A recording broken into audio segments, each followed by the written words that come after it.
जय हिमालय, जय भारत।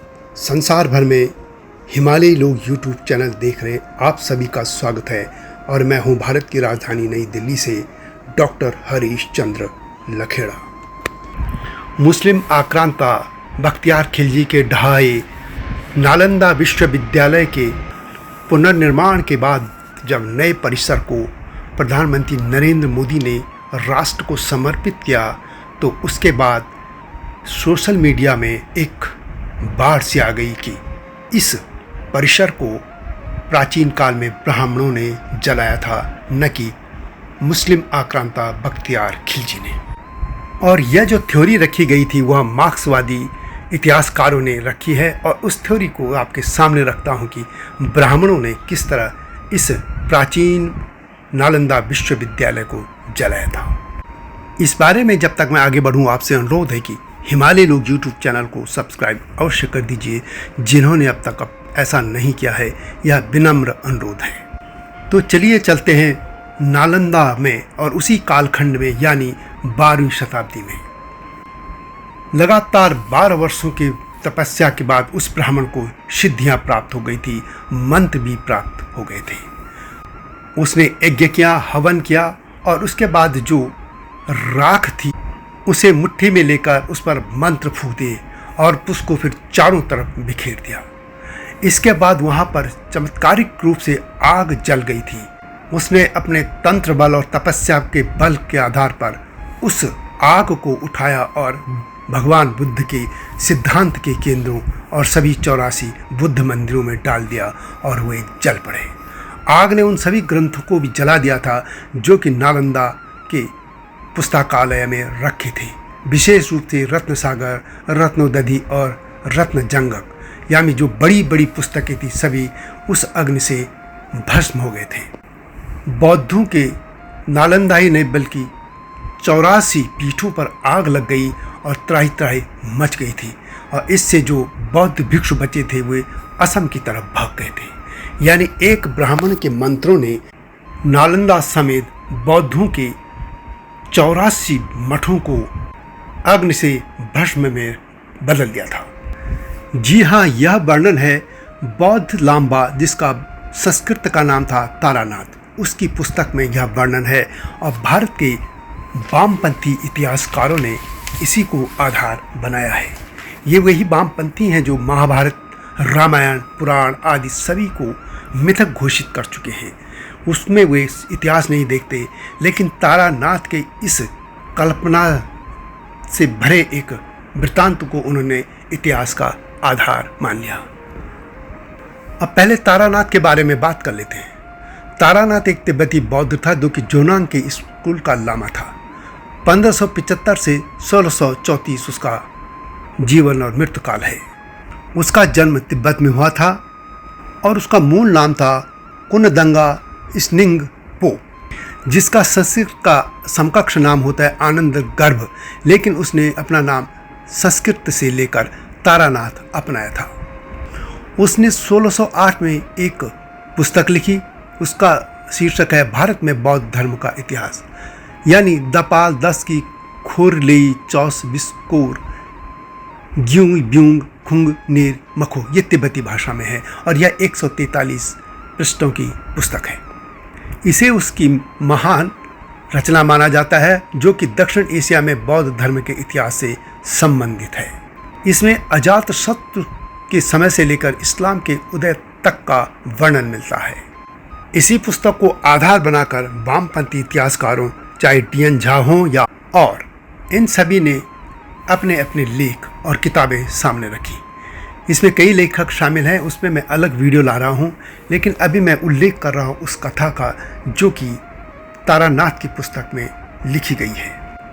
तिब्बती लामा तारानाथ अपनी पुस्तक में लिखते हैं कि धर्मचंद के शासन के दौरान मुल्तान और लाहौर के राजा बानदेरो उर्फ खुनीमा ममपाता पारसी राजा काले जादू के प्रति आश्वस्त थे और उसके उपयोग के लिए भी।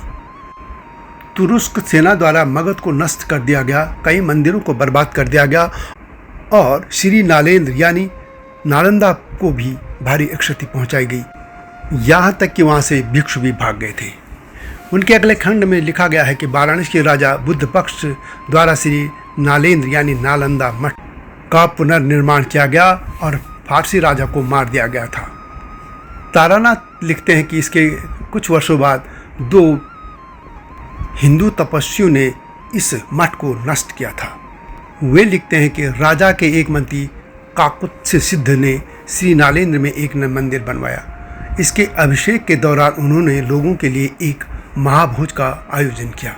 उसी समय जो तीर्थिक भिक्षा मांगने वहां पहुंचे थे तो कुछ नटखट युवा श्रमणों ने उन पर गंदा पानी फेंका और कपाटों के बीच दबाया और उन पर खूंखार कुत्ते छोड़ दिए।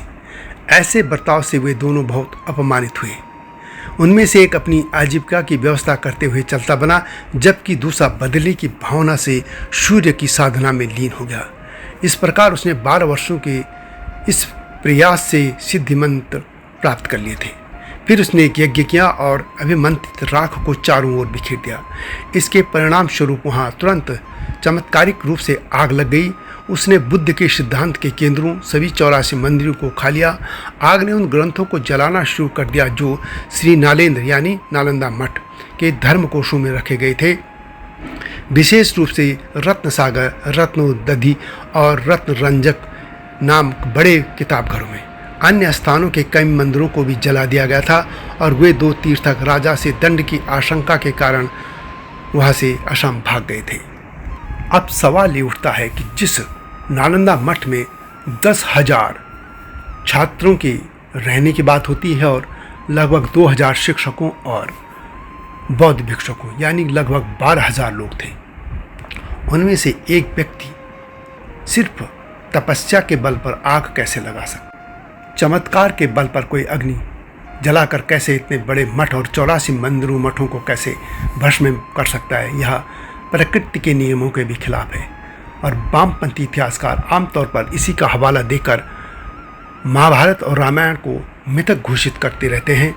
लेकिन यदि हिंदू धर्म को बदनाम करना हो और ख़ासतौर पर ब्राह्मणों को निशाने पर लेना हो तो वो किसी भी इस तरह की चमत्कारिक चीज़ को अपनी कथाओं में जोड़ देते हैं और बाद में ये तर्क देते हैं कि यह एक संकेत मात्र है, वास्तव में ब्राह्मणों ने अग्नि लगाई थी।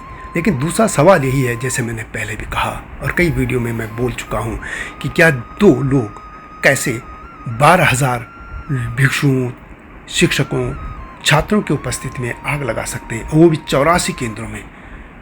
और यदि वे लगाने में इतने सक्षम थे तो आखिर 12,000 लोग कर क्या रहे थे? क्या बुद्ध की अहिंसा की शिक्षा उनको हाथ उठाने से रोक रही थी कि वे आग भी न बुझाएं? आखिर इतने लोग आग भी बुझाने में सक्षम नहीं थे। और ये तर्क वामपंथियों के गले नहीं उतरते। उनका विमर्श यही है, उनका परामर्श, विमर्श, चिंतन यही इसी बात पर केंद्रित हो जाता है कि हर मामले में हिंदू दोषी है या ब्राह्मण। अगली बार बताऊंगा कि डी.एन. झा ने भी किसकी पुस्तक से इसको लिखा है, और एक बार और कि जितने भी अधिकतर इतिहासकार हैं मार्क्सवाद से प्रेरित हैं और अधिक के सरनेम ब्राह्मण हैं।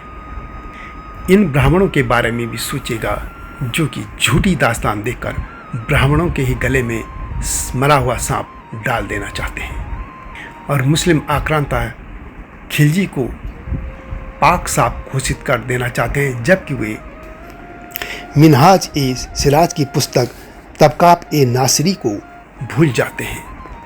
लगातार इस तरह की वीडियो आपके सामने लाता रहूँगा, लेकिन जब तक मैं आगे बढ़ूँ आपसे अनुरोध है कि चैनल को सब्सक्राइब अवश्य कर दीजिए और वीडियो को शेयर भी कीजिए, लाइक भी कीजिए। मिलता हूँ जल्दी ही नई गाथा के साथ, तब तक जय हिमालय, जय भारत। हिमालय पे पेड़ हो तो गीत गाएंगी नदियाँ, गीत गाएंगी नदियाँ। पेड़ों पे चिड़िया है तो गीत गाएंगी नदियाँ, पेड़ों पे चिड़िया है तो गीत गाएंगी नदियाँ। माँ की लोरी जैसे होते हैं नदियों के गीत।